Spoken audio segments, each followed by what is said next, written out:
Hey, what's going on, everyone? My name is Matt Jarbo. This is Three Buck Theater, and Grace Randolph is definitely an interesting person. Lover or hater, she has a way of commanding people's attention. I actually met Grace just the other day while I was at VidCon. She did not recognize me, and that is entirely okay. I was kind of worried that she might, but she didn't, and that's okay. But the reason why I'm talking about Grace is Grace has a video up right now that's all about Kathleen Kennedy and the situation involving her potential lack of employment over at Disney. She has this long video here, this 18-minute long video, all about a secret meeting between Bob Iger, Kevin Feige, the Pixar people, which at this point would be probably, I don't know if they have John Lasseter involved, but definitely Pete Docter and Jennifer Lee and Kathleen Kennedy, and they're probably this big powwow about Star Wars, a big powwow of what's going on, of what to expect, of how to basically correct course with the franchise, what's going on, and where things maybe have gone wrong. And the other report in there too is that Bob Iger wants Kathleen Kennedy out of there. He wants her gone. He wants us to walk up and go, "You're fired. You're fired." I can't do Trump. I can't do it. But that's essentially what she's saying. Now, a lot of people out there, a lot of other movie bloggers I've seen attack Grace for this, and I don't know how true this is or isn't true. They haven't come out and denied it. They've been very mum on everything. And given the divisiveness of the franchise, given the fact that the media, the media has come out, attacked fans over the Kelly Marie Tran situation, even though it was a very small group of people that would have been harassing her on Instagram, and even though they've said nothing as a result of that one, nothing trying to reunite the fandom, to try to heal it, to bring balance, if you will, and nothing on this particular story does lead me to believe that there is actually a lot more going on behind the scenes, and they simply don't know how to fully and properly address it, which makes sense. It makes sense. You come off the, okay, I mean, think like this. You got Force Awakens, which was going to do gangbusters anyway. It does $2 billion, a lot of merchandise. You follow it up with Rogue One, a movie that people didn't really ask for, but they were still relatively acceptable of. This was a fun one. And then you follow it up with Episode 8. We know it's going to be the centerpiece of the trilogy. We know it's going to be the darker story. We know that it's going to, probably invoke a lot of theories or feelings that Empire gave us, or Attack of the Clones, even, if you will, and it didn't. It just did not. It did not deliver on that front. And there are people out there that have been arguing about this for months. I have very much been very vocal about it. But then you've got the other side that are trying to defend it using by all means necessary. And they're the ones that have targeted what they deem to be the toxic fan base inside Star Wars. Those are people that are vocal about where the direction the franchise has gone, where things have been going, who's been in charge, how things are being run, and things along those lines. And it really goes to show you that there is this lack of leadership at Lucasfilm from the perspective of a top-down approach that would be Kathleen Kennedy and everybody else, and they need to fix that. They need to fix that. So if Grace Randolph here is running this piece about the situation involving everyone, all the heads of their divisions coming in as a way to basically try to correct course. It's interesting that they brought in Kevin Feige, but I'll talk about this one here in a second. So if they brought in the Pixar guys, Pete Docter, Jennifer Lee, maybe even John Lasseter, it has been rumored that Lasseter might come in to take over Lucas. I don't think that would happen. I don't think the media would be even remotely kind. If Kathleen Kennedy stepped down and John Lasseter replaced her, it would definitely set the optics that Lasseter, who was accused of like aggressive hugging, so to speak, he got his Me Too moment, would be replacing a woman, like the most powerful female executive in Hollywood. To me, feels like would never happen, simply because the media would just shred everything. It would be bad. But then again, fans, I think, would rally to it and go, "Hey, Lasseter revived Walt Disney Animation and made Pixar a household name. Yeah, maybe this is going to be a good thing." He's an imagination person. He's a person that could imagine the future, a cohesive future. And ultimately, I think if they were going to do it, it would have to be done very, very, very surgically, and in that regard as well. Then you've got Pete Docter and Jennifer Lee, who are definitely worked on Pixar films, Disney animation films. So they're probably going to look at it from the perspective of marketing. Like how are those movies marketed versus how Star Wars is marketed? Star Wars wasn't marketed well. I mean, Solo wasn't marketed well at all. That team should be fired out of a cannon into the sun. Your very first teaser didn't even have Han Solo speak, and that was something people were really kind of curious about. So it only fed into these beliefs that all he was doing was just like, a horrible acting job. And it was just confirming those beliefs, even though ultimately I don't believe it was true. I think he did a fine job.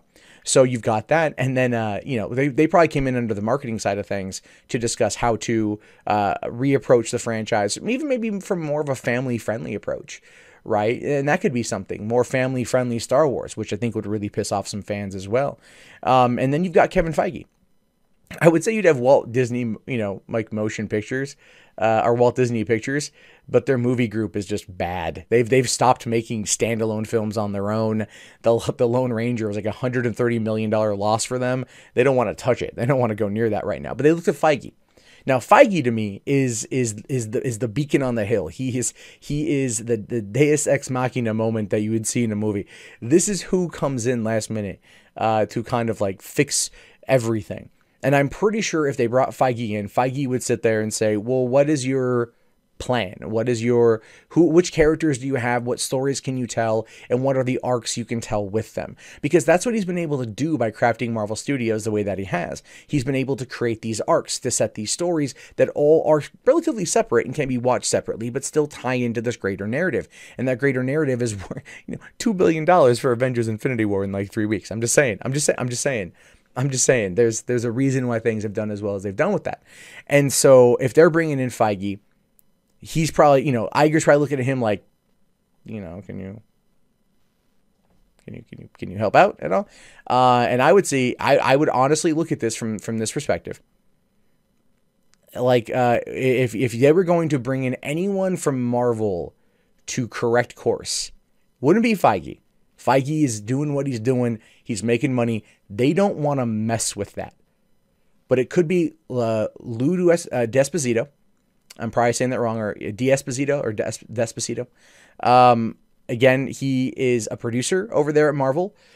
He has been in the game for quite some time. He's the one who was directing the one-off shorts. He's the one that gave us Agent Carter. He's the one that made that popular again, brought that back. He is super into these things, and he's very, very, very involved. And I don't know like where he's at on the totem pole, but he's clearly been around. Or there's Joseph Loeb, who is working over on Marvel TV and who handles all of the Marvel Netflix shows. Now, the Marvel Netflix shows are awesome. Yes, there's been some stumbles. Yes, people have had their complaints, their valid criticisms. I'm watching Luke Cage season 2 right now, and that is great. I love The Defenders. I love Jessica Jones season 2. Daredevil season 3 needs to hurry up and come out because I want my life to be complete.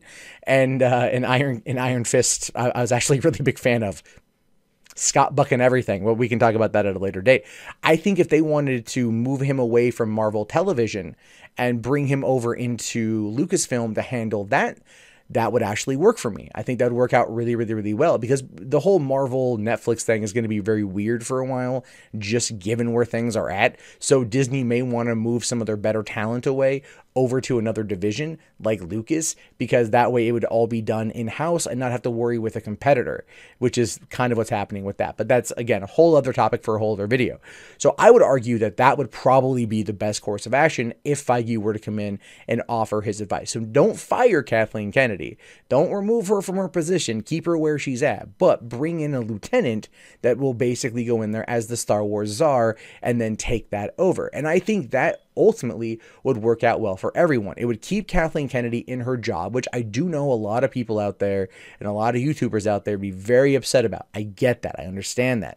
But from the perspective of trying to maintain the optics of not forcing out the most powerful female executive in Hollywood, it makes sense to bring in somebody as an underling, as a czar, and then give them the keys to that kingdom. Very similar to what Amy Pascal did over at Sony when she left there, left her position as the head of the studio, but took Spider-Man with her and worked to deal with Marvel, right? She kept her job, really, but put herself in a position where she can have greater influence and greater power and ultimately greater money by working within this particular space. And I think if anything, they're going to look at that as being a workable solution to the problem.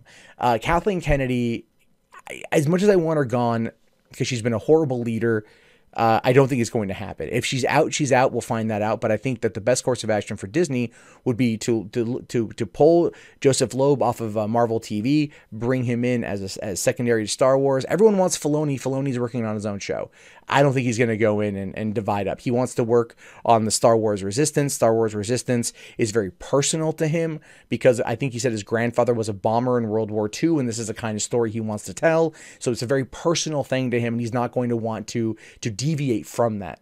So right now, Filoni's out, but Loeb or Desposito could, I mean, like, and there's another woman, I think her name is Alvarez or something. I forget. She's been in Marvel from the beginning as well, and if they want to replace Kennedy or bring in a female executive who understands these sort of things to kind of keep in the narrative of that, she would be the person to bring in. I don't want to sit there and try to like suggest it as a token or any kind of tokenism. I'm sure she is fantastic at her job, and I'm suggesting it simply because if they're looking at the optics of the situation and they want to bring in someone who could fill those shoes, she would be the person. I'm just completely blanking on her name right now. For that, I do apologize. But ultimately, looking at this scenario, Disney's got some options. They've got some options. They probably won't fire Kathleen Kennedy. They might push for her to leave, but they also might sit there and say, hey, let's bring in somebody to make Star Wars great again. And they're going to probably end up looking to Marvel because Marvel has run it like a well-oiled machine. And we already know that they're retooling all of the spin-off films. So this is definitely, I believe, the right course of action. But those are just my thoughts, my rambly thoughts. Curious to know what you guys think. Let me know in the comments below. My name is Matt Jarbo. This has been 3 Buck Theater. If you haven't already, please thumbs up the video, subscribe, and check back often for more content from me. In fact, if you want to see more content, you can do so right now.